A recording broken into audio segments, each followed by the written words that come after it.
Hello friends, after effects में एक बार आपका फिर से स्वागत है।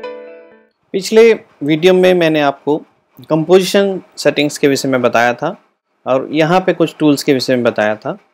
आज हम बात करेंगे टाइमलाइन पे। टाइमलाइन पे कुछ ऑप्शन दिए हुए होते हैं जिनको आप रीड करते हैं। आप अगर यहाँ पे गौर करेंगे तो यहाँ पे कुछ पॉइंट्स दिए हुए हैं। इधर बॉटम में अगर देखेंगे तो यहाँ 3 पॉइंट्स दिए हुए हैं और ये टॉगल स्विच मोड्स हैं और इधर आपका टाइमलाइन को जूम इन जूम आउट करने के लिए है। तो आइए देखते हैं कि ये कैसे वर्क करता है। सबसे पहले हम इसमें एक फुटेज को इंपोर्ट करते हैं। फाइल में जाइए। सपोज हमने इसको as an written layer size,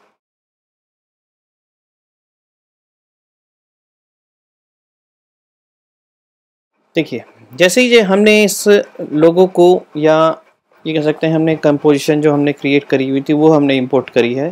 तो यहाँ पे कुछ बटन्स आपके सामने आ जाते हैं। आइए इन बटन्स के विषय में हम जानते हैं। ये लेयर्स हैं।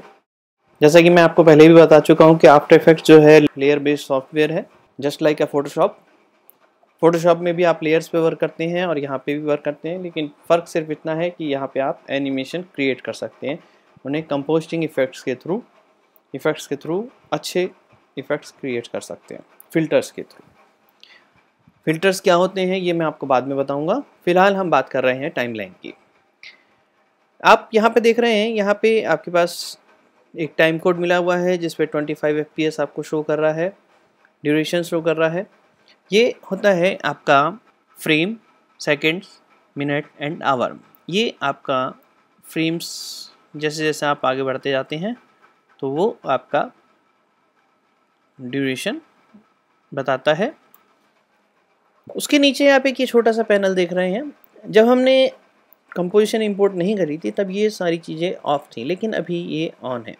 तो ये क्या क्या शो करती हैं, देखिए यहाँ पे एक आइज़ का बटन बना हुआ है।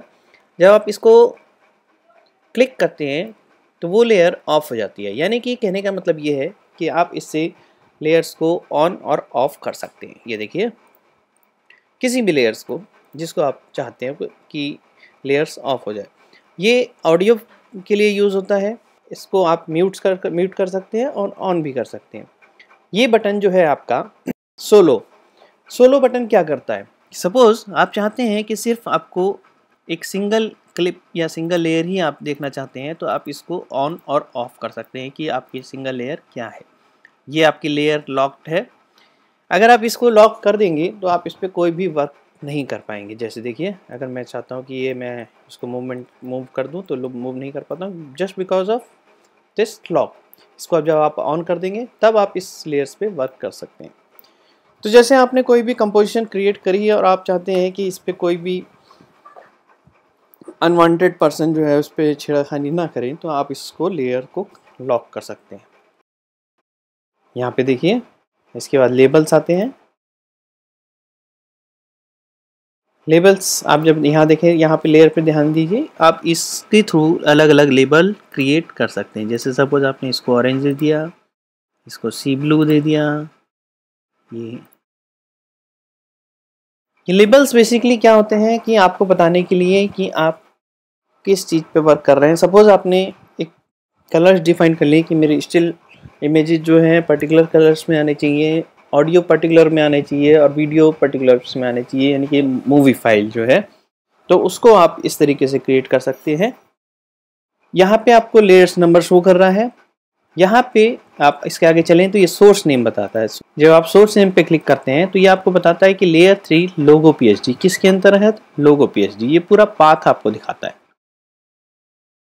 उसके बाद आपके पास कुछ यहाँ पे पॉइंट्स हैं जिसको शाई, ये कहता है कि आप लेयर्स को हाइड कर सकते हैं। ये आपके कोलैप्स ट्रांसफॉर्म्स हैं। इसके बाद जाते हैं तो क्वालिटी और सैम्पलिंग, इसके थ्रू आप क्वालिटी को एनहेंस कर सकते हैं। देखिए जब आप इस पर क्लिक करते हैं तो थोड़ा सा क्वालिटी लेस होती है, ये बिल्कुल लेस, और ये आपका स्मूथ क्वालिटी हो जाती है। ये बहुत छोटी सी चीज़ है लेकिन काम की चीज़ होती है काफ़ी।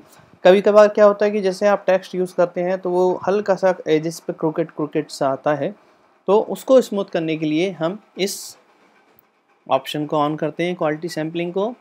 ये आपका इफ़ेक्ट पैनल, इफ़ेक्ट्स, अगर आप लेयर पे किसी का कोई भी इफ़ेक्ट अप्लाई करते हैं तो वो आपको बताता है एफएक्स। सपोज़ आपने एक कोई भी इफ़ेक्ट अप्लाई कर दीजिए, सपोज़ मैंने ग्लो लिया और इसको अप्लाई किया, ये देखिए जैसे ही आप इफ़ेक्ट्स अप्लाई करते हैं तो यहाँ पे एक एफएक्स आ जाता है। इसका मतलब क्या हुआ कि आपका जो है उसमें वो फाइल में ग्लो करेगा। जब आप इसको ऑफ कर देते हैं तो वो ऑफ हो जाएगा। ये आपको सिंपल शो करता है कि इफ़ेक्ट्स इसमें ऑन है या ऑफ है, इफ़ेक्ट्स हमने अप्लाई किया है या नहीं किया। ये आपका वर्क है फ्रेम ब्लेंडिंग। ये frame blending basically image sequence पे वर्क करता है। यहाँ पे अभी हमने सिंगल क्लिक इंपोर्ट करी है, लेकिन अगर आप इमेज सीक्वेंस यानी कि आप किसी मूवी क्लिप को इमेजेस में इंपोर्ट करते हैं तो उसमें आपको फ्रेम ब्लेंडिंग्स मतलब फ्रेम एक दूसरे के ऊपर ओवरलैप करते हुए चलेंगे। ये मोशन ब्लर है। मोशन ब्लर मतलब अगर आपको कोई मूविंग बहुत तेज़ी से कोई पिक्चर जा रही हो तो उसमें आप मोशन अप्लाई करेंगे तो वो स्मूथ हो जाएगा। ये आपका पैनल होता है एडजस्टमेंट लेयर। एडजस्टमेंट लेयर का काम क्या है? आपने फ़ोटोशॉप तो किया ही है, तो फ़ोटोशॉप में एक एडजस्टमेंट लेयर होता है। उस लेयर में आप जैसे कोई भी इफ़ेक्ट अप्लाई करते हैं तो वो आप उसको स्लाइडर से करके नीचे की लेयर्स को इफ़ेक्ट किए बिना उसमें कलर या जो भी आप करना चाहते हैं वो अप्लाई कर सकते हैं। कैसे? देखिए मैं यहाँ पे एक राइट क्लिक करता हूँ, न्यू, और यहाँ पे मैंने लिया एडजस्टमेंट लेयर। अब एडजस्टमेंट लेयर में मैंने कहा कि कलर बैलेंस,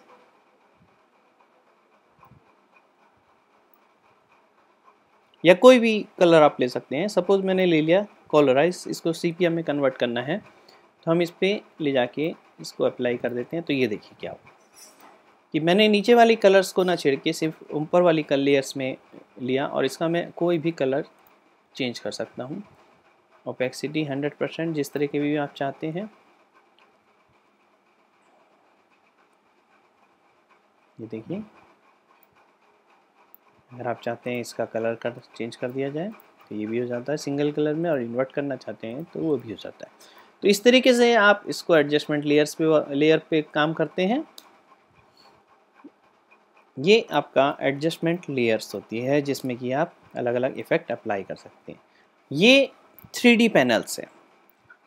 3D पैनल का काम क्या होता है वो मैं आपको बाद में बताऊंगा, क्योंकि अभी हम बेसिक पे बात कर रहे हैं। तो अभी फ़िलहाल सिंपल आप समझिए कि हम 2D पे वर्क कर रहे हैं। पर फिर भी मैं आपको थोड़ा सा बता देता हूँ कि 3D में आखिर होता है क्या। जब आप इसको ऑन करते हैं, लेयर्स को जब आप ऑन करते हैं तो यहाँ देखिए इसमें जब आप इसको ऑफ करते हैं तो सिंपल X और Y एक्सिस पे ही आप मूव कर सकते हैं। लेकिन अगर आप चाहते हैं कि इसको G एक्सिस में मूव करें तो वो आप नहीं कर पाते। तो उसके लिए हम यूज़ करते हैं 3D। जब आप देखते हैं यहाँ पे Z एक्सिस भी आ जाता है। अब देखिए आप इसको G में भी मूव कर सकते हैं। ये Y एक्सिस, ये X एक्सिस और ये G एक्सिस। ये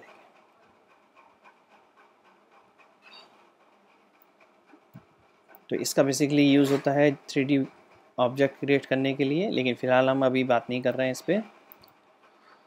उसके बाद यहाँ पे एक पेरेंट्स है। ये पेरेंट्स क्या होता है ये मैं आपको बाद में बताता हूँ। उससे पहले हम यहाँ पे बटन देखते हैं, कुछ नीचे बटन्स नज़र आ रहे हैं। जब आप इस पर क्लिक करते हैं तो ये आपका देखिए क्या हुआ।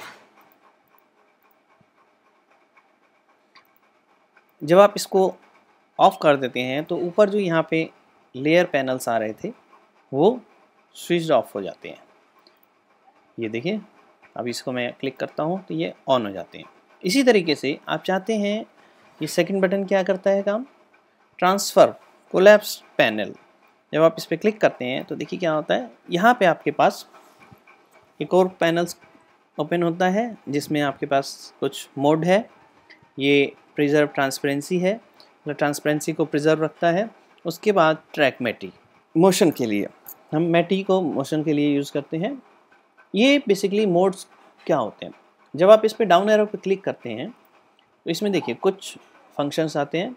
जैसे आपने फोटोशॉप में लेयर्स पे ब्लेंडिंग मोड्स तो किया ही होगा, तो जैसे ब्लेंडिंग मोड्स का ऑपरेशन वहाँ पे है, सेम यहाँ पे भी है आपका मोड्स का। जैसे डिज़ोल्व पे आप क्लिक करते हैं तो डिज़ोल्व का फंक्शन आ जाएगा। ये देखिए यहाँ पे एजेस पे थोड़े से वो आ गए हैं डॉटेड डॉटेड, ये डांसिंग डिज़ोल्व। कहने का मतलब ये कि आप अलग अलग इफ़ेक्ट्स अप्लाई कर सकते हैं, मोड्स अप्लाई कर सकते हैं, जो आपको आपके शूट्स के अकॉर्डिंग, रिक्वायरमेंट के अकॉर्डिंग शूट करे, वो आप यूज़ कर सकते हैं। देखिए जैसे सपोज़ आपने हार्ड लाइट लिया तो ये हार्ड हो गया, थोड़ा सा विविड लाइट लिया तो इस थोड़ा सा इसका कलर चेंज हो जाता है।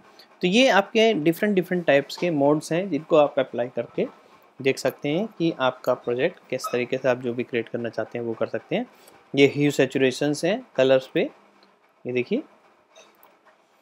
और उसके नीचे आपके पास कुछ अल्फ़ा पैनल्स दिए हुए हैं। तो अल्फ़ा बेसिकली होता क्या है ये मैं आपको बाद में बताऊंगा, फ़िलहाल आप इस सेक्शन को छोड़ दीजिए, मैं अगले वीडियो में आपको बताता हूँ कि उसमें क्या होता है। उसके बाद आपके पास एक्सपेंड क्लॉप, एक और थर्ड को स्विच पे आप क्लिक करते हैं तो देखिए क्या होता है। यहाँ पे आपके पास इन आउट ड्यूरेशन और स्ट्रेच, ये आपके क्लिप्स की ड्यूरेशन को शो करता है कि किस पॉइंट से आपका शुरू हो रहा है और किस पॉइंट्स पे ख़त्म हो रहा है और उसकी ड्यूरेशन कितनी है। और उसके बाद अगर आप उसको स्लो में कुछ करना दे देना चाहते हैं तो आप उसको भी स्ट्रेच कर सकते हैं। ये देखिए ड्यूरेशन बढ़ा देता है, ड्यूरेशन बढ़ा भी देगा और घटा भी देगा। और ये टॉगल स्विच आप अगर बटन प्रेस करते हैं तो देखिए क्या होता है। जब मैं इस पर क्लिक करता हूँ तो यहाँ पे देखिए नीचे जब टॉगल पे करते हैं तो वो ऑन और ऑफ हो रहा है, मतलब फर्स्ट और सेकंड पे जाता है। और अगर आप इस पर क्लिक करते हैं, इस पे जाइए,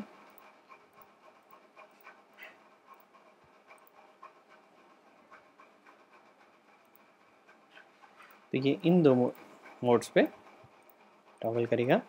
तो ये बेसिकली जो है आपका टाइमलाइन का ऑप्शन होता है। फ़िलहाल आप बेसिक्स देखिए और समझिए कि टाइमलाइन ऑप्शन में होता क्या है।